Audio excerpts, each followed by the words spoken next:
The Gacha wars have begun, and it has never been a more interesting time to be a Gacha player. If you don't know what I'm talking about, let me take you back.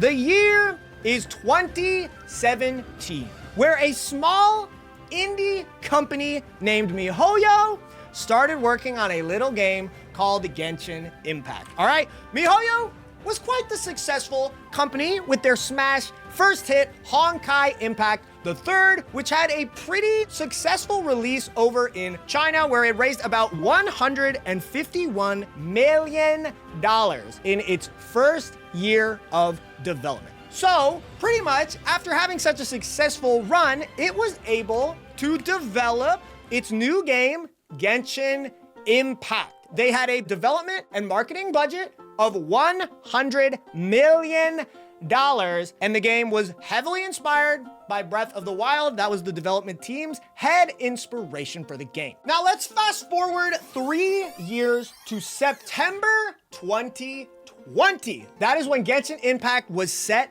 to release. MiHoYo had already proven that they could make a smash hit gacha game, but the release of Genshin Impact was going to be unlike any gacha game ever released. It was slated to come out September 2020. And there was something, very interesting about this release date.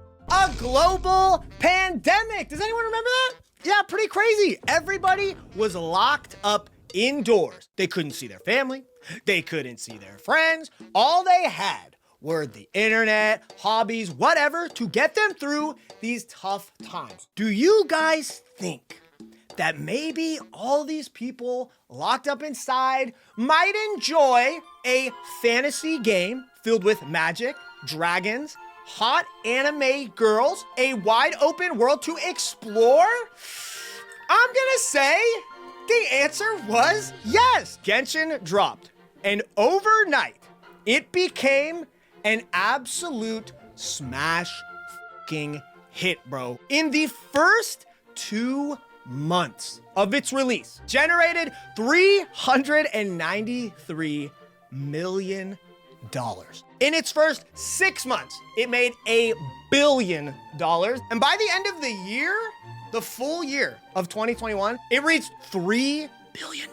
Anyway, Genshin was a smash hit. It was the first game of its kind. It was a full open world gacha game. Genshin straight up proved to thousands, millions of people around the world just what mobile games could actually be, bro. I mean, dude, when you think about mobile games before Genshin, you would just think of like side-scrolling, card characters, little flash chibi animations, bro. Genshin really set the standard as pretty much the first ever AAA mobile gacha game. They raised the bar for gacha games, and they pretty much became a global phenom overnight. So they were on top of the world, baby. They won multiple awards over the next couple years, and with all the money that they were swimming in, baby, HoYoverse decided to make another game. Honkai Impact the third was a smash hit over in China mostly, but it was a hack and slash type RPG. Then they had Genshin Impact, an open world anime action RPG. So what did they want to tackle next? Turn-based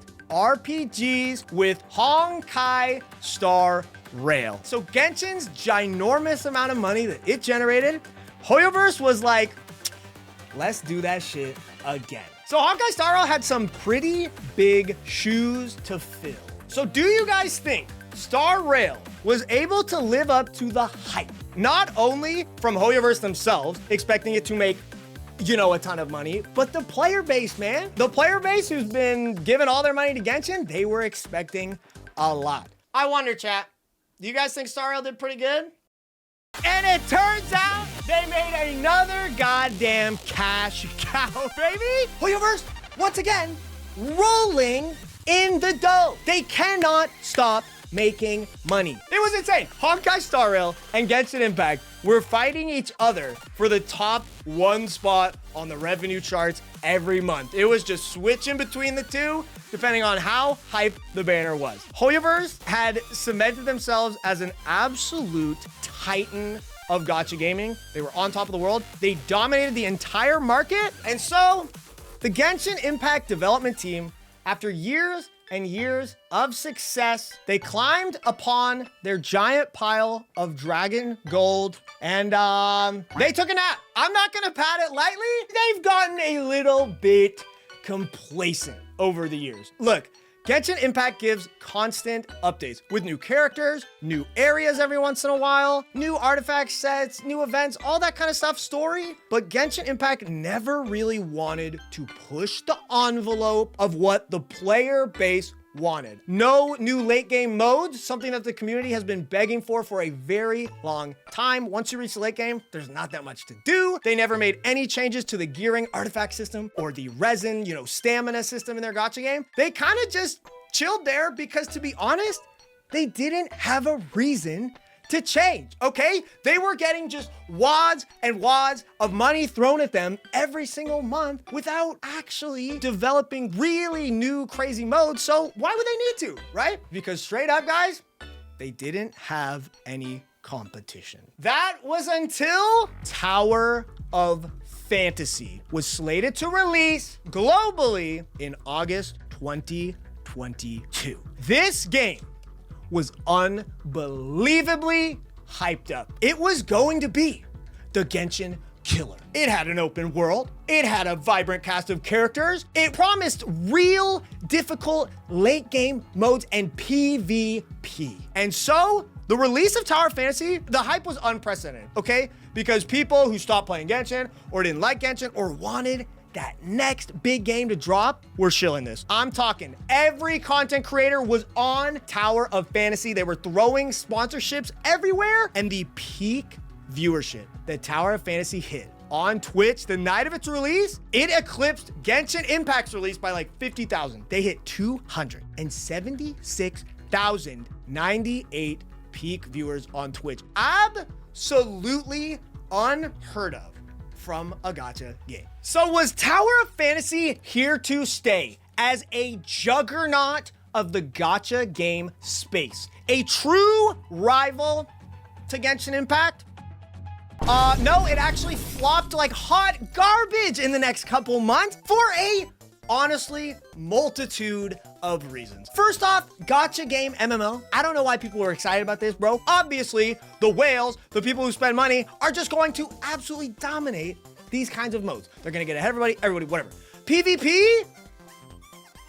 Of course the whales are gonna dominate that too, all right? But they had a bunch of other issues littered throughout the game. You were time gated on how fast you could progress the game. So even people that were playing every single day spending money, like, ran out of things to do in a few hours on release. There was even another problem with, like, they created so many servers or channels for the community, and then everybody left. And so every server has like a couple hundred people and it feels like an absolute ghost town for an MMO. There was just a ton of issues, and they could never get back to the hype and the revenue that they got on release. So Genshin had nothing to worry about. I will admit, I am being a little bit hard on Tower of Fantasy, okay? Tower of Fantasy, still to this day, is relatively successful game. But dude, listen to those number figures that I told you at the beginning of the video. We are dealing with absurd amounts of money that HoYoverse and gacha games are capable of making. So when you hold Tower of Fantasy up to Genshin Impact, it's not even in the same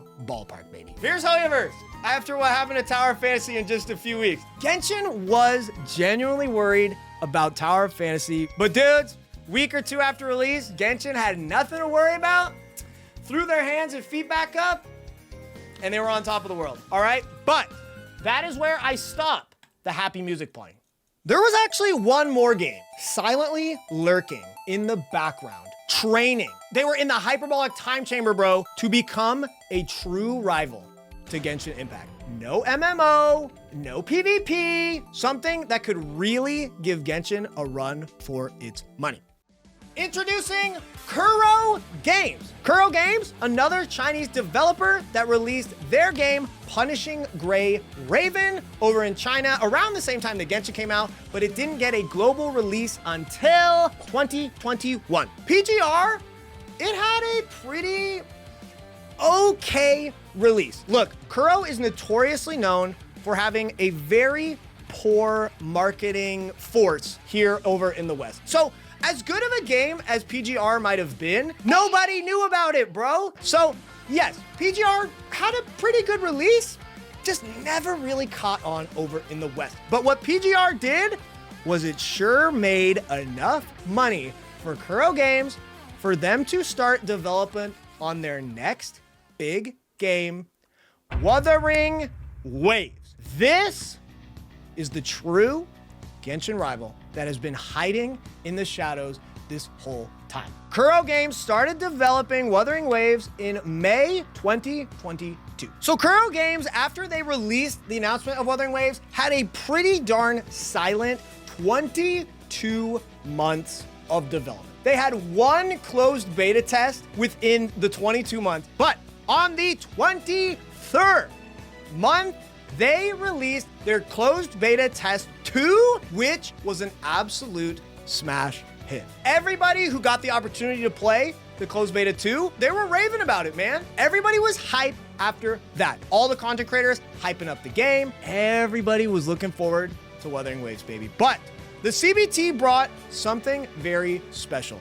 We saw Kuro Games' secret weapon, their silver bullet, a development team that actually listens to player feedback. A few days before the closed beta 2 was released, they dropped a developer's message. They were told, yo guys, story is ass. And instead of them, maybe tweaking a few things, they straight up completely overhauled the story, re-recorded all the voice, all the script, hired new people, everything, bro. They took feedback from the community that freaking seriously. They made upgrades to the combat involving like intro, outro skill, fluidity in the game. They took that, bro. They updated character models. They updated the ecosystem. They took so much feedback in the very long time between closed beta 1 and closed beta 2. And that is why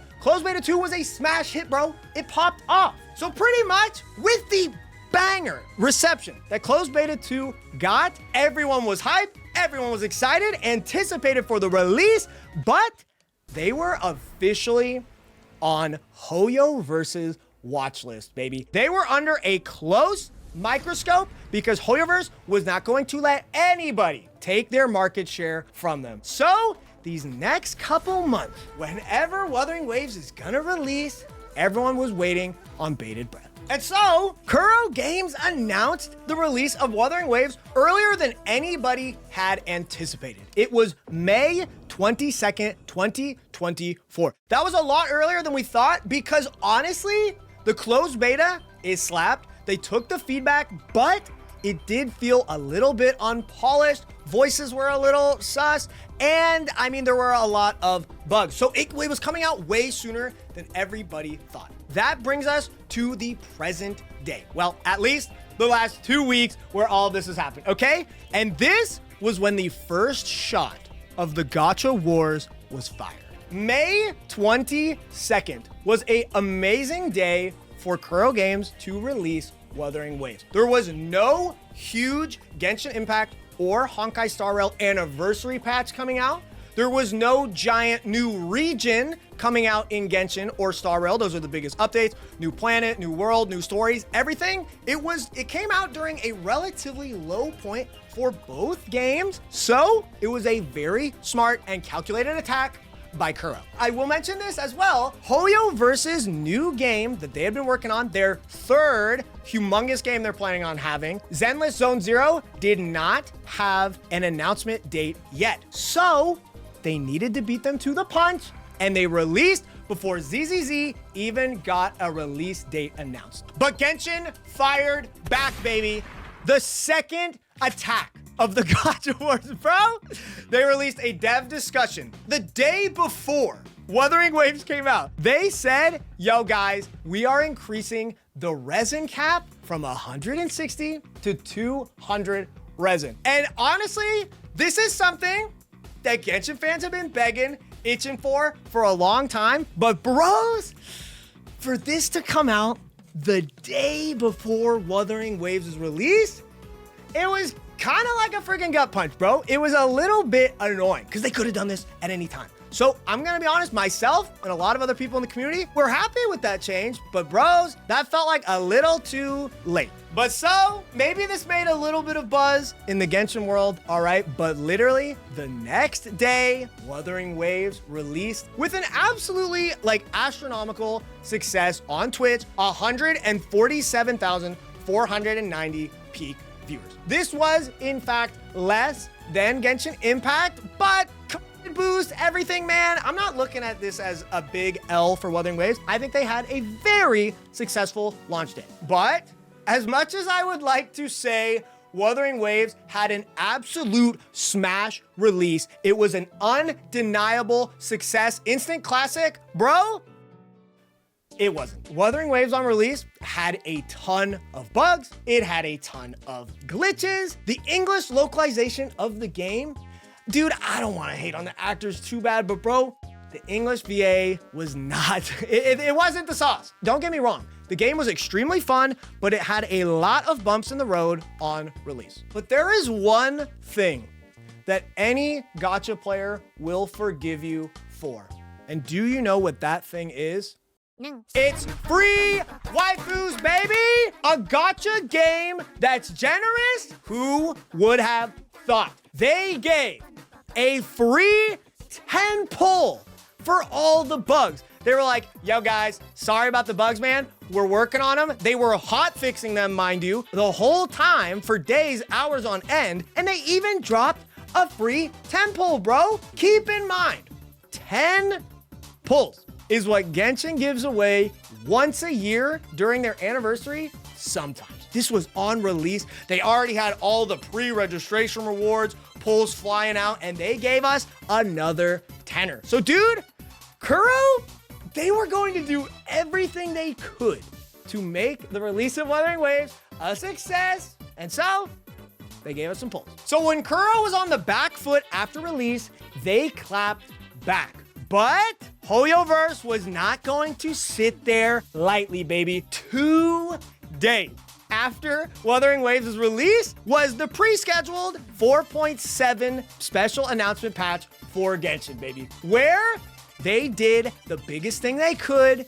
They gave a preview for the brand new region coming out in probably after 4.8, Natlan, the region of Pyro, new stories, new characters, main story quests. They even teased that there might be a Pokemon-like mechanic in Natlan, which is obviously, Wuthering Waves didn't invent it, but the ecosystem, pretty similar, running around, catching things. But they also announced something completely unexpected to the player base. A brand new late game permanent game mode, the Imaginarium Theater. They did show us what the game mode's kind of gonna be like, all that good stuff, but you know, until we can really play it, we can't really say that the game mode is going to be fun or cool or difficult, right? We gotta be fair, but we are getting access to this very soon. It's honestly just crazy in general that Genshin was willing to make a new game mode. And now, look, bros, I'm not an idiot. This was not in development for the last 2 weeks when Wuthering Waves had a success, right? Genshin has been working on this for a very long time, probably months and months at this point. But dude, the fact that this comes out clapping back at Wuthering Waves immediately, it's almost comical. And now the reason why this late game mode was so unbelievable to players was because in a very infamous interview with some Genshin Impact developers, they pretty much asked, yo, we want more late game modes, what's up with that? They said, and I quote, if we design another type of permanent endgame that is similar to Spiral Abyss, it might end up creating excessive anxiety for our players. This was a humongous meme in the Genshin community, and to be honest, after that, we thought we're not getting nothing. This was like 2 years ago, but Genshin did it, gave us something. And I mean, I think it's pretty fair to say it was trying to fight back at Wuthering Waves. But just 2 days after the 4.7 special announcement from Genshin, Kuro comes back. They give everybody another 10 pull as a sorry for the bugs. And they even give everybody a 5-star selector ticket. Any of the standard banner characters, which costs anywhere from like 60 to 80 summons, they gave you one for free with this ticket. Kuro immediately claps back with a huge gambit attack to get even more damage control to the community and show them that they are not fucking around. It is just wild. These couple days were absolutely crazy with them clapping back, bro. But here's the thing, man. This wasn't the end. HoYoverse finally comes out with the announcement date for the release of Zenless Zone Zero to come out on, bro, 4th of July, which, dude, is literally the same day that Wuthering Waves was going to come out with their 1.1 patch. This is not only huge because look, dude, Gacha games make the most amount of money in the first like couple days of their patch, and especially a brand new release. So everyone was gonna pay attention to Zenless Zone Zero that day, completely overshadowing Wuthering Waves' 1.1, but these games have been consistently working on a 6-week schedule. So Zenless Zone Zero would now be lined up to drop at the exact same time as Wuthering Waves going forward, bro.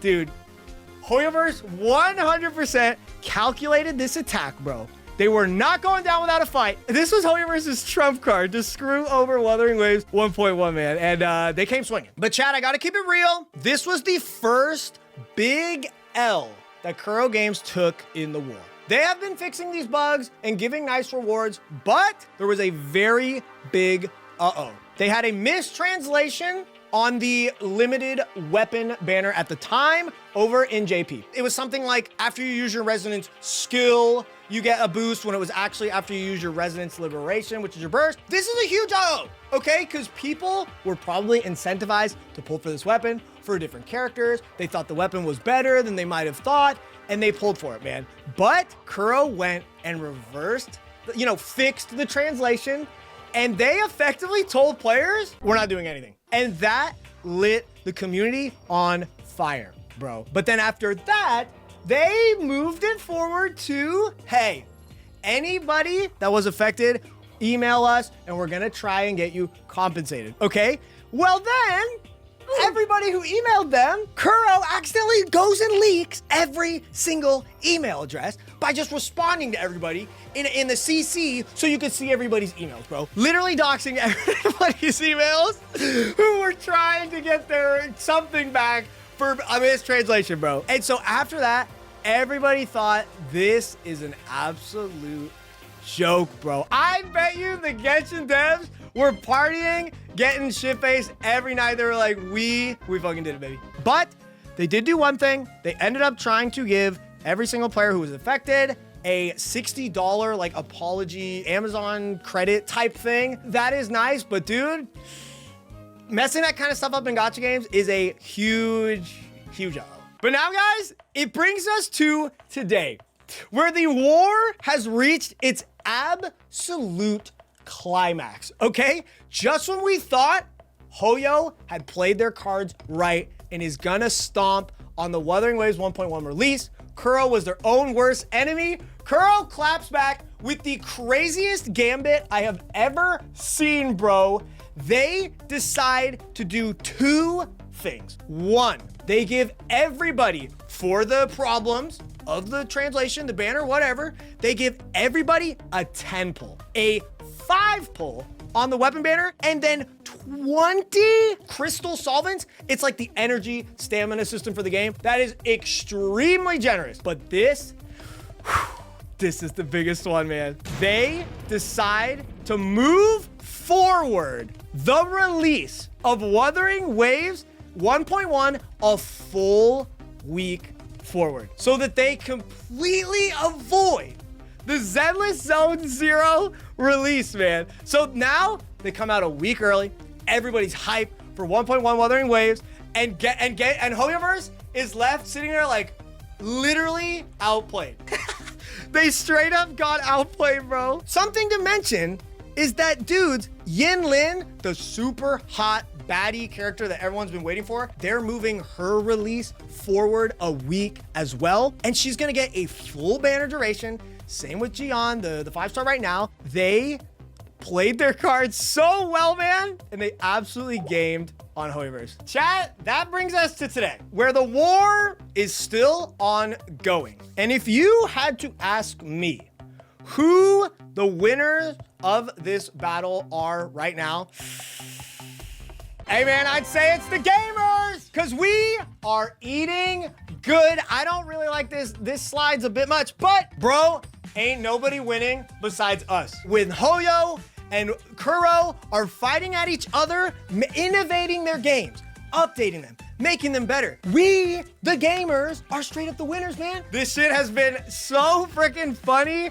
and interesting to follow. And all I know, man, is we just get to play some good ass video games. This battle is setting such a huge precedent for the future big gacha games that are coming out, okay? Because we've got Project Mugen that looks really fun and pretty. Huge gacha game, really big budget. Azure Promelia from the guys who made, you know, the big titty Azure Lane video game. So these guys are gonna see everything that's been happening with Wuthering Waves, with Genshin Impact, Star Rail, and they are gonna have to step it up even more.